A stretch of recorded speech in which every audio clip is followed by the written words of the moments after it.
Hello everyone, welcome back to the channel. If you've recently picked up a Samsung Galaxy Watch 7 and are wondering whether you can pair it with an iPhone, you're definitely not alone. Many users want to enjoy the features of the Samsung Galaxy Watch 7 while continuing to use their iPhone as their primary device.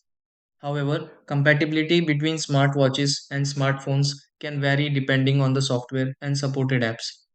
Before attempting the connection, it's important to understand what options are available and what limitations may apply. In this video, I'll guide you through several easy steps that may help you connect your Samsung Galaxy Watch 7 to an iPhone. Try these. Step 1. Turn on the Samsung Galaxy Watch 7 and complete the initial startup process. Step 2. Enable Bluetooth on the iPhone before pairing the Samsung Galaxy Watch 7. Step 3. Put the Samsung Galaxy Watch 7 into pairing mode and search for available devices. Step 4. Select the Samsung Galaxy Watch 7 from the list of Bluetooth devices on the iPhone. Step 5. Follow the on-screen instructions to complete the setup of the Samsung Galaxy Watch 7. Step 6. Confirm that the Samsung Galaxy Watch 7 is connected and functioning properly with the iPhone.